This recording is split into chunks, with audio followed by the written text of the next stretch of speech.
They mocked her, ignored her. She cleaned their floors while they signed million-dollar deals. But when a mysterious letter arrived, she stood up, and the entire office would never see her the same way again. Fluorescent light flattened the corridor into pale glare.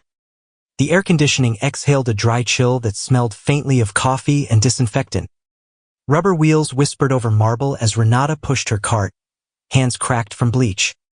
It was a Tuesday in March, heavy with São Paulo's humid noon pressing against glass towers.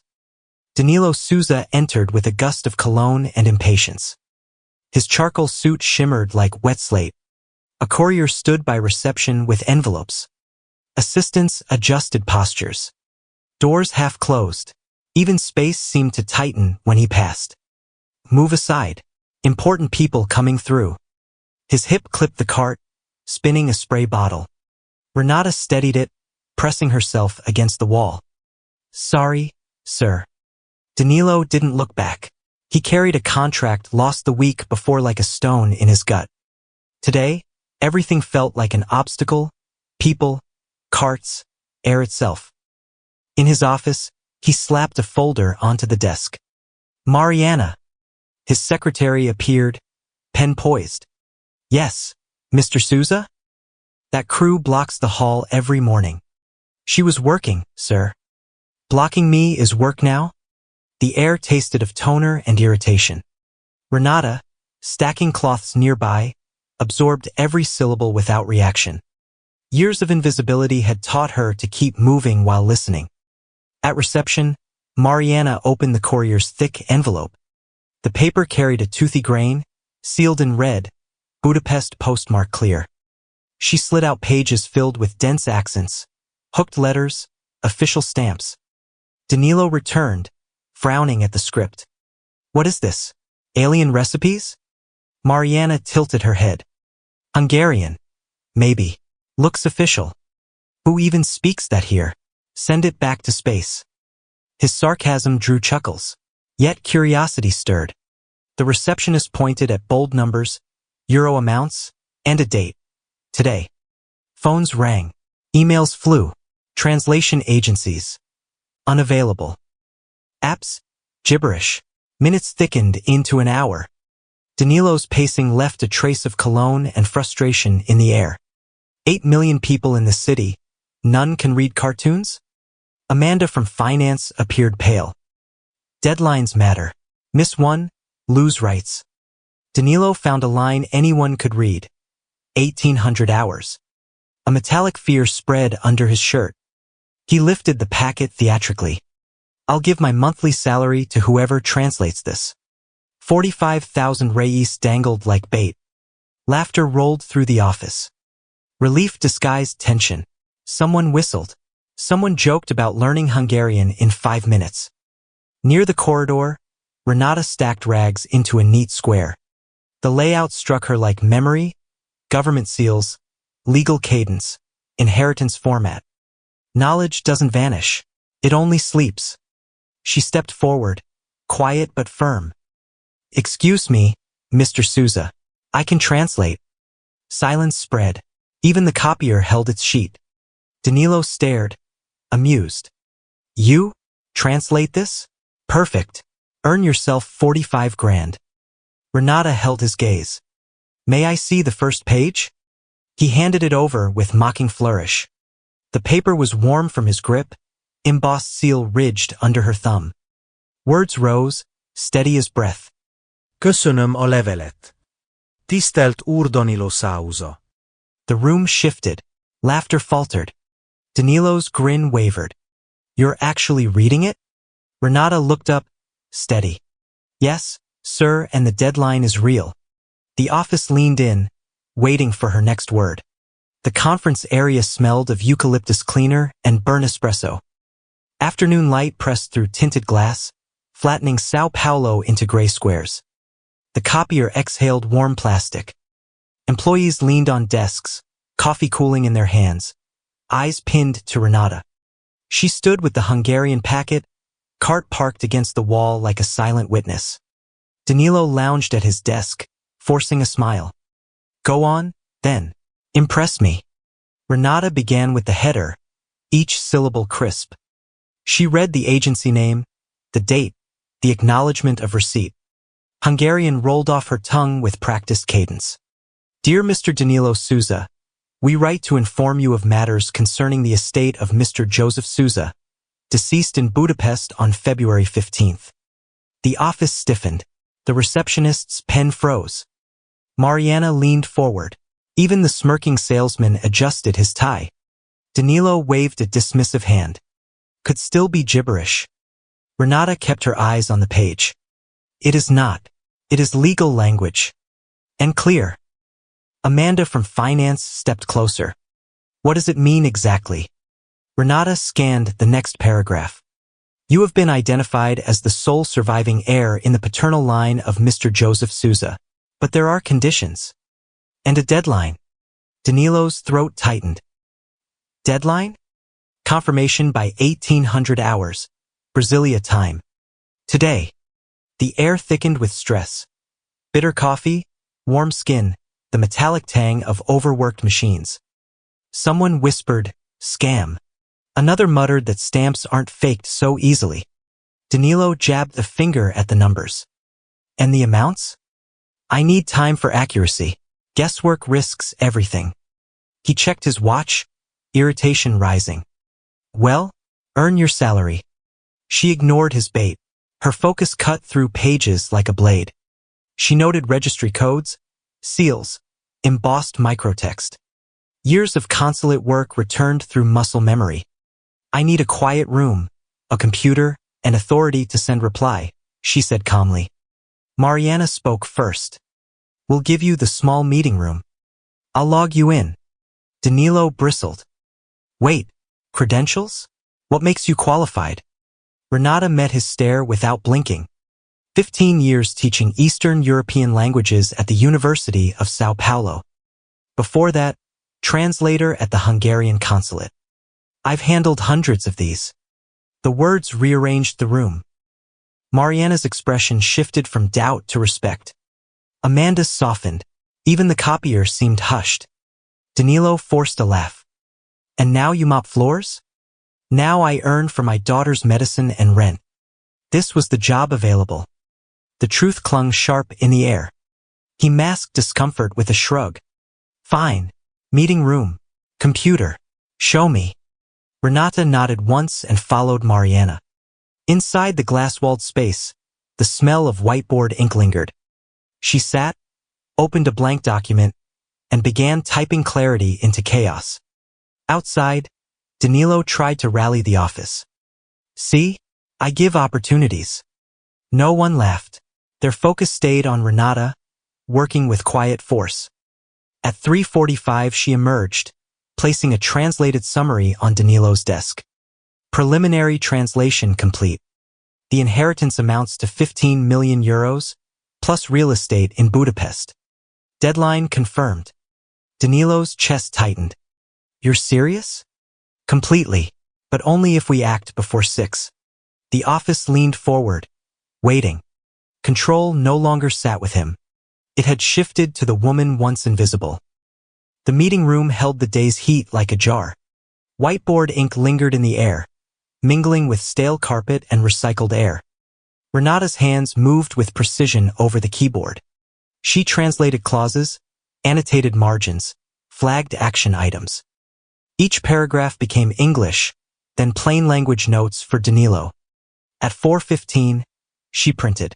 The warm paper curled, faint with toner. She clipped the stack and walked into the open office. Heads lifted. Translation complete, she said evenly, placing pages on Danilo's desk.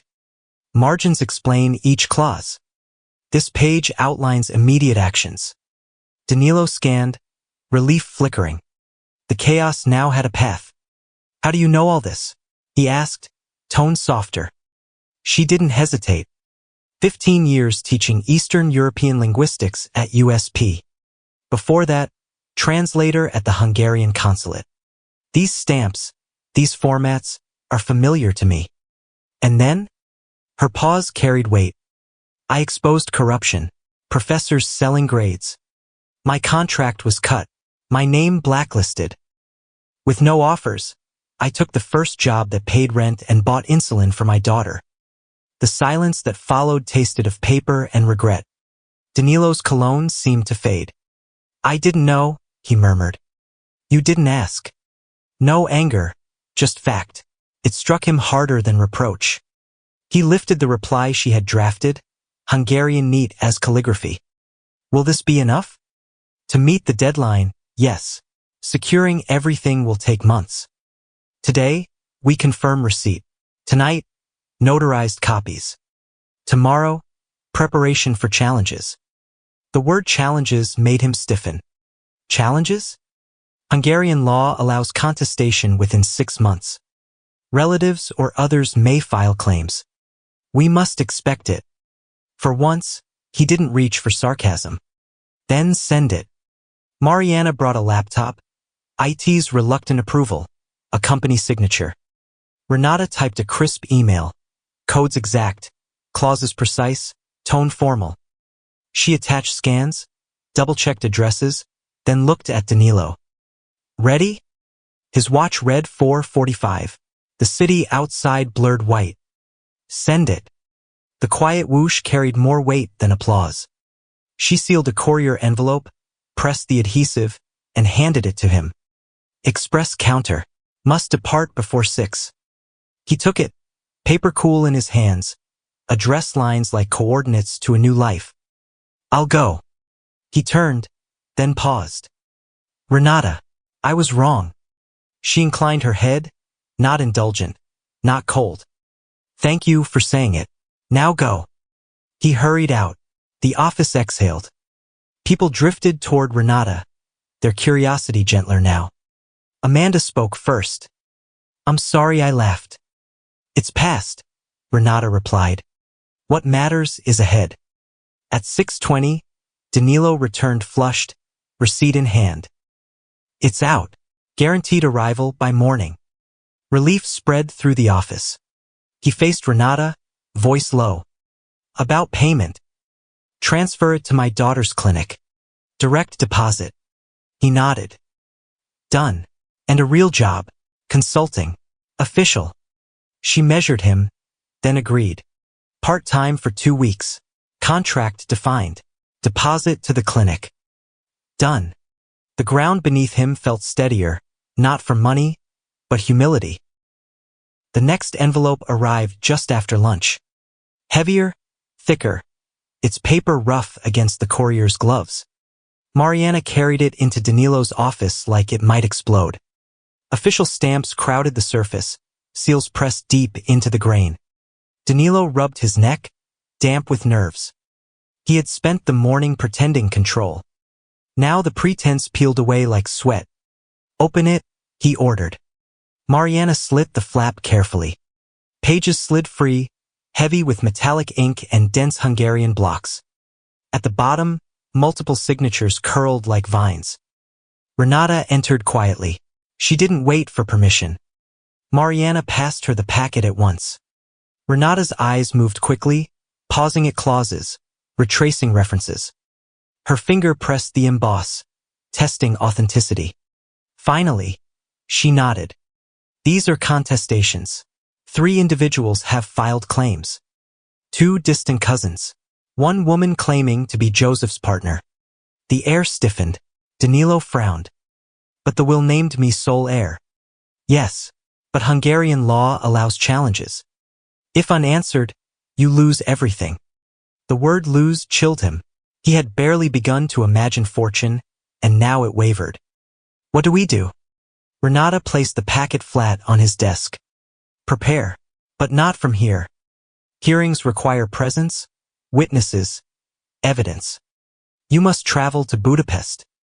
The word travel rattled him. Danilo rarely crossed São Paulo without complaint. I don't speak Hungarian. I don't know their system. Renata's voice stayed calm. That's why I'll go with you. The statement dropped heavy. Ripples crossed the room. Mariana's eyes widened. Amanda folded her arms, curious. You? Danilo managed. I speak the language. I know the procedures. I still have contacts. Without me, you'll drown. Fear gnawed at his pride. And your price? Renata didn't blink. 5% of whatever you recover. Gasps moved through the office. Danilo did the math instantly. Nearly 1,000,000 reis. His instinct was to mock, but the ticking clock overruled pride. Done. If we win. Agreed. She extended her hand. He hesitated, then took it. Her grip was steady, his damp. The office felt the shift, no longer laughter at a cleaning woman, but acknowledgement of a partner. Mariana, Danilo barked, reclaiming tone. Flights, passports. We leave tomorrow. The company became a machine of urgency. Calls, bookings, couriers. Renata returned to the glass room, dialing contacts in Hungarian. Her cadence reassured even without meaning. By evening, flights were set, documents in order. Danilo tried to rest in his chair, but unease gnawed. His future now rested with the woman he had dismissed as invisible. Renata packed modestly, dark slacks, a blouse, a dictionary she no longer needed but carried like ritual. She touched her daughter's photo taped inside her locker. Sophia's smile was brave, shadowed by years of treatment. At 10 that night, the city shimmered humid outside office windows. Danilo stood tense by the glass. Behind him, Renata checked documents with steady calm. Tomorrow, they would board a plane, no longer boss and cleaner, but two people bound by the same fate. The airport reeked of fuel, coffee, and impatience. Screens blinked departures, voices overlapped in Portuguese, English, German. Danilo cut through the terminal in a tailored suit, wheeling a bag with one squeaky wheel. Beside him, Renata carried a modest case, posture calm, stride steady. On the plane, Danilo fidgeted with his phone, emails refreshing uselessly. Renata opened a slim laptop.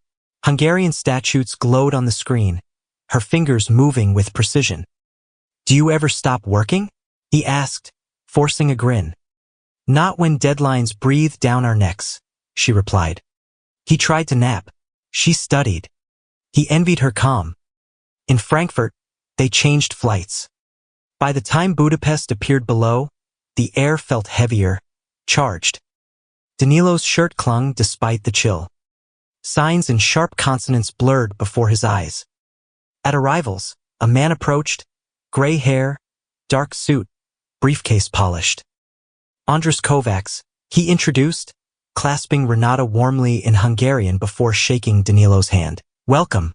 Your case is complicated, but not hopeless. The drive revealed facades older than Brazil's republic. Bridges stretched across the Danube, street vendors roasted chestnuts, damp stones scented the air. Renata narrated landmarks with ease. Danilo half listened, overwhelmed. At the hotel, Andras spread documents. 3 challengers, he explained in accented English. 2 cousins. 1 woman. Court in 2 days. Danilo paled. 2 days? That's impossible. Renata's voice was steady. Not impossible. Urgent. She pointed to clauses, interpreting will revisions. Andras nodded. Strong. But we need proof. Birth certificates. Marriage records. Danilo's pulse spiked. I don't have those. Renata dialed São Paulo immediately. Her Portuguese was clipped, commanding. Mariana answered, already moving to collect records. Within minutes, the courier was arranged. Renata ended the call. They'll arrive tomorrow. Danilo stared. How do you stay calm? She met his eyes. Because panic doesn't translate. That night, Budapest hummed with yellow lamps over cobblestones. Danilo lay awake in his hotel bed, the city's foreign murmur pressing through the window. Across the hall, Renata and Andras worked late. Her Hungarian moved low and precise. Danilo felt the truth. Without her, he was lost. The next day, they toured Joseph's old neighborhood. Vines crept up stone walls, paprika wafted from kitchens. An elderly neighbor recalled Joseph's regrets about losing contact with his brother in Brazil. She remembered him speaking of his nephew. Renata translated softly, voice carrying the weight of memory.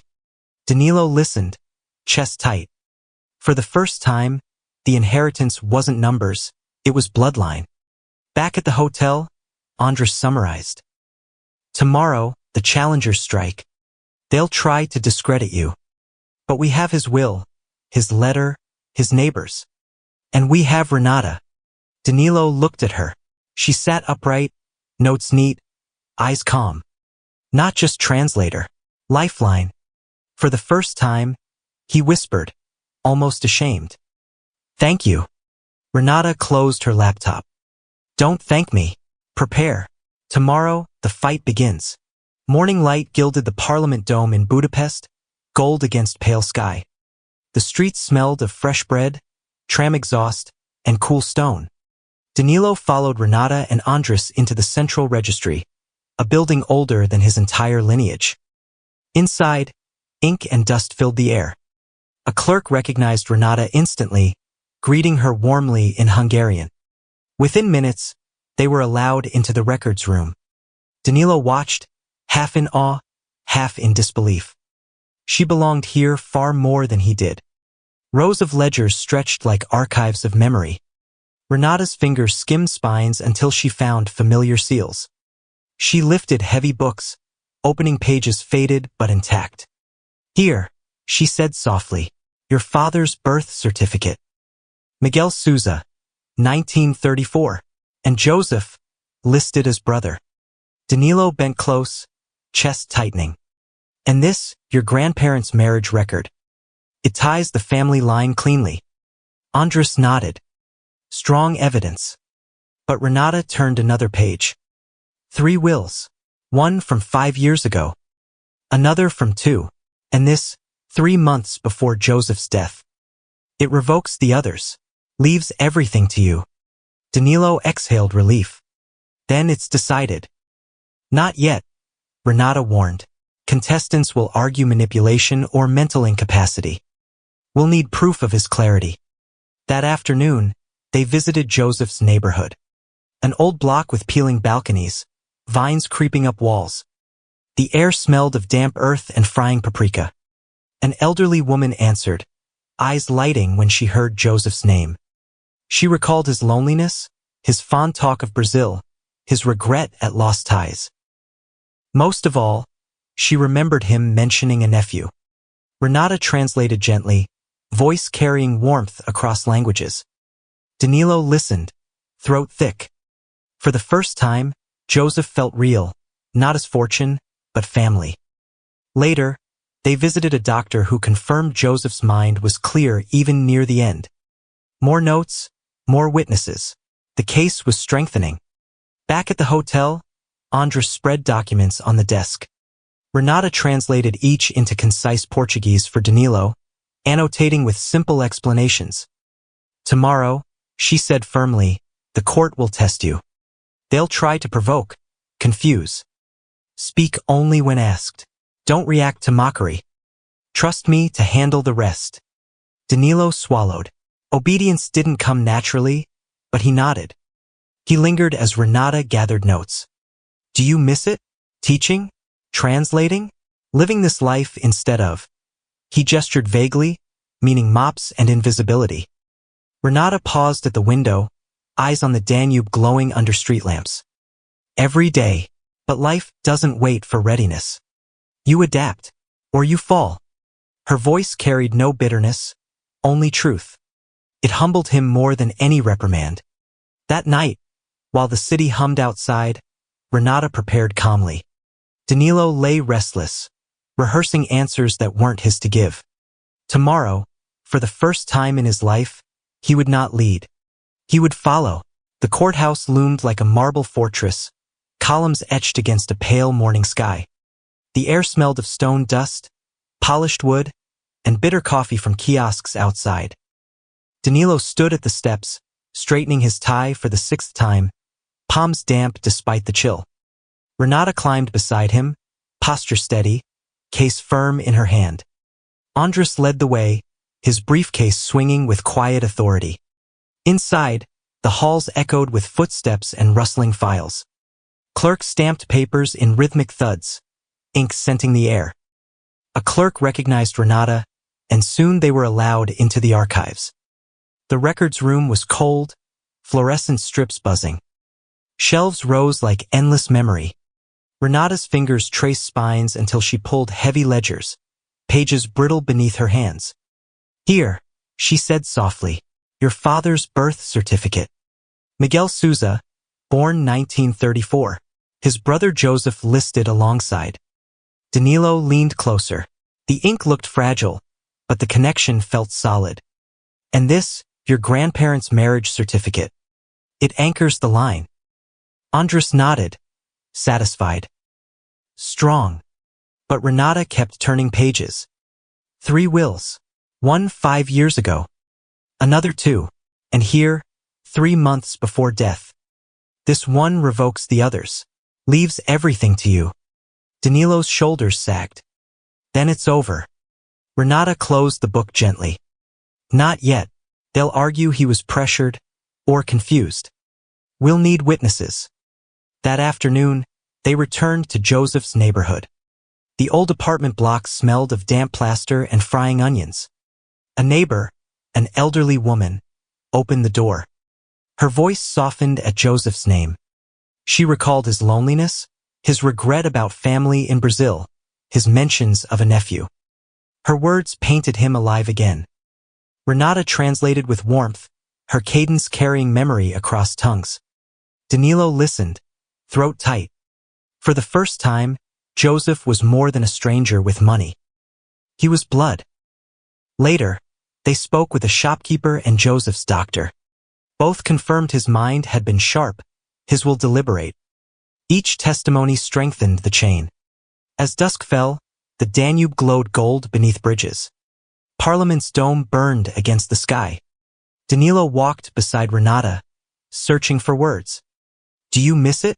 he asked quietly. "The life before this, teaching, translating." Renata paused at the bridge rail, the river's shimmer reflected in her eyes. "Every day, but life doesn't ask if you're ready. You adapt, or you fall."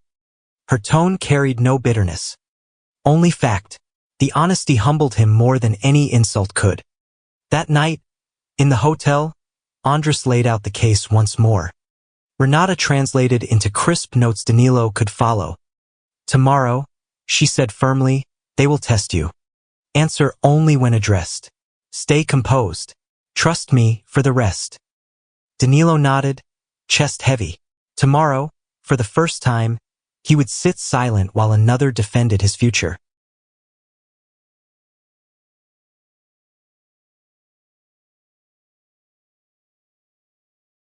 The courtroom smelled of oak polish and old paper. Pale light spilled through tall windows onto worn benches. The air held a hushed gravity. At the center sat Judge Lejos Farkas, gray beard trimmed, glasses glinting, expression unreadable. Danilo sat rigid beside Renata, his suit pressed but palms damp. Across the room, 3 challengers waited, 2 cousins in cheap suits and a sharp-eyed woman with carefully arranged hair. Their lawyers shuffled papers like weapons. The gavel struck. Court is now in session. Renata leaned close, whispering translations against the storm inside Danilo's chest. Andres rose first. His Hungarian rolled smooth, authoritative. He laid out lineage, birth certificates, marriage records, DNA confirmation. He presented Joseph's final will 3 months before death, revoking all others. His cadence carried calm conviction.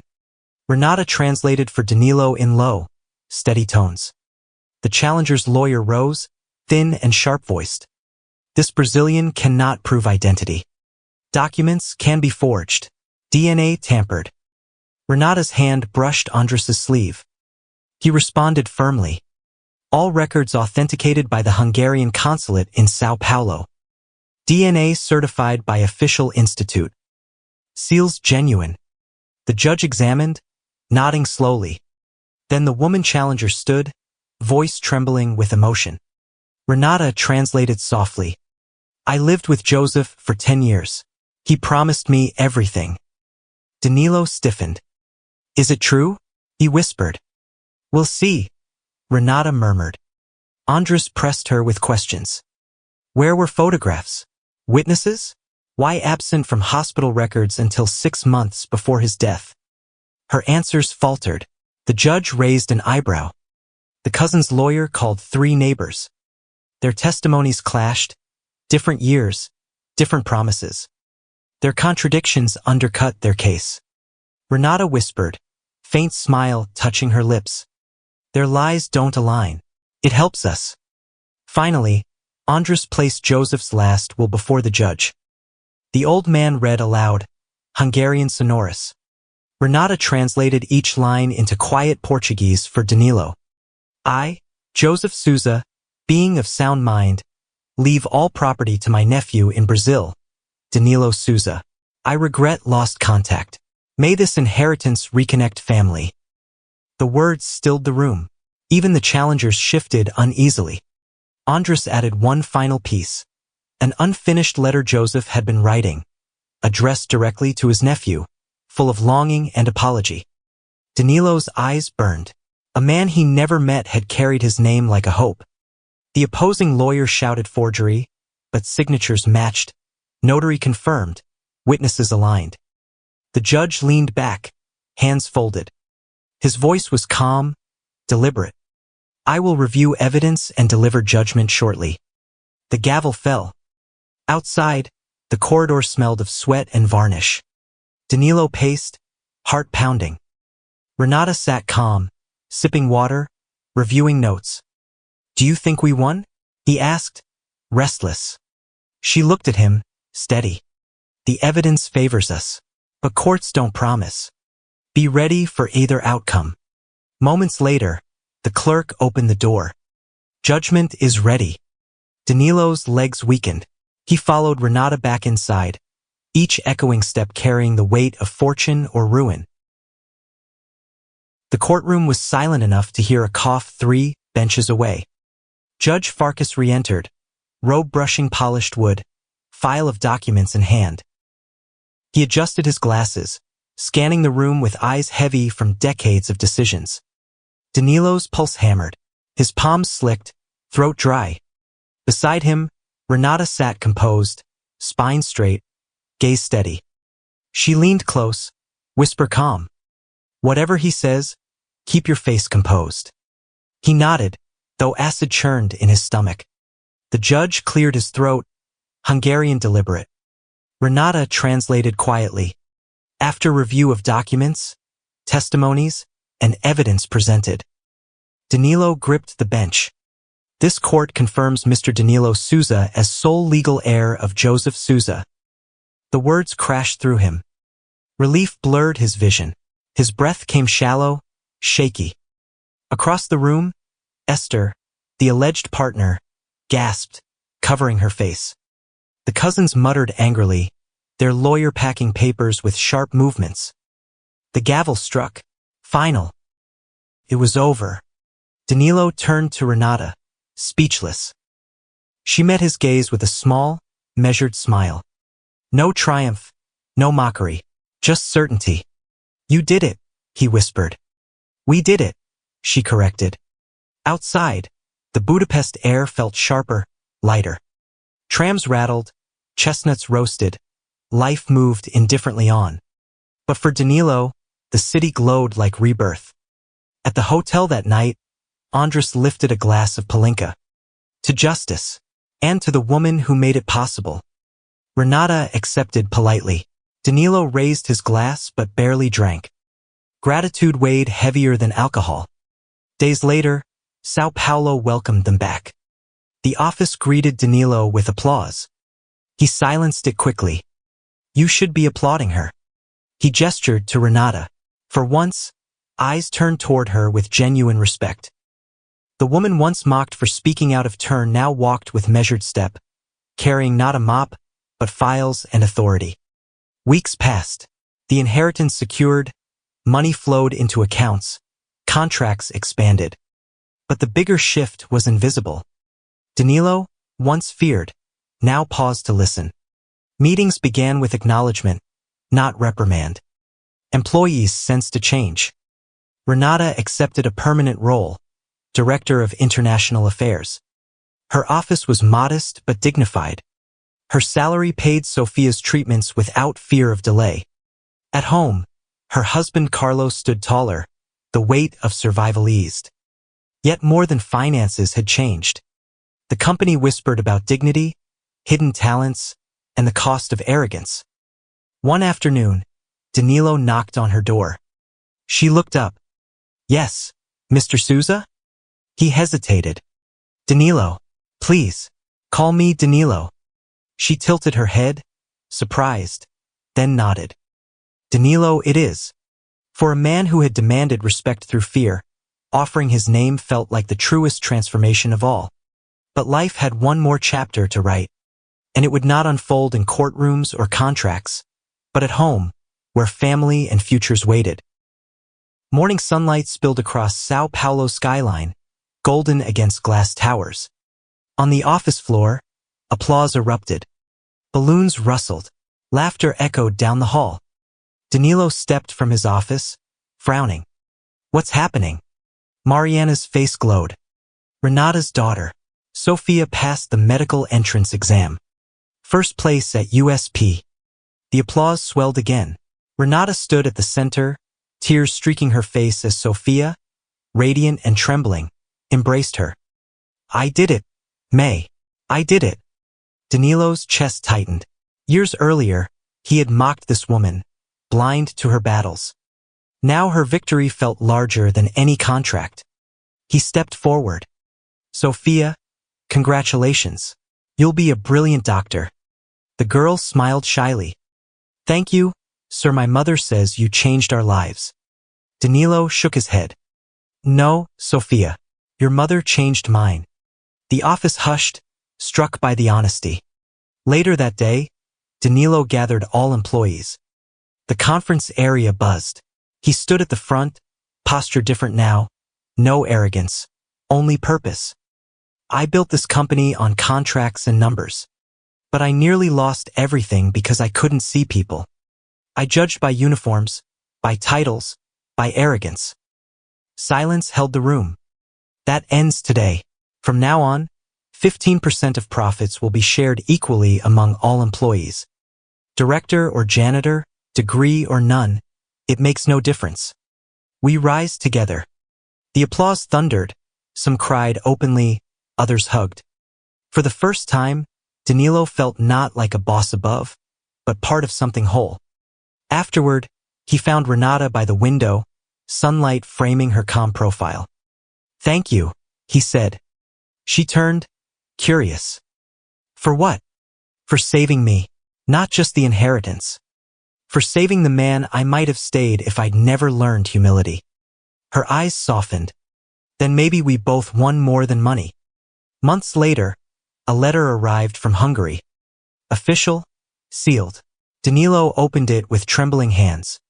Inside, the government offered honorary citizenship to both him and Renata, recognizing their case as exemplary. They traveled back together for the ceremony. In Parliament's Grand Hall, marble echoing with history, officials spoke of justice and dignity. Cameras flashed. Applause swelled. Renata stood tall in her simple suit. Danilo glanced at her and realized the truth. She had never been invisible. He had simply failed to see. That evening, over dinner in Budapest, Andras raised a glass. To lessons learned, to respect, to seeing the worth in every person. Renata smiled faintly, eyes on Danilo. You once joked, I'll give my salary to whoever can translate this. That joke changed our lives. Danilo nodded, smile quiet, without pride. And it taught me the most expensive lesson: never underestimate anyone. Outside, the Danube shimmered, carrying the city's lights across centuries of water. Inside, two people who had once stood on opposite sides of arrogance and invisibility now shared the same table, as equals. From invisible janitor to the key player in a €1,000,000 battle, Renata didn't just translate a document. She rewrote her fate and everyone else's. If this story moved you, rate it from 0 to 10 in the comments. I'd love to know what you think. And don't forget to subscribe for more real stories that prove no one is small when they carry truth and courage.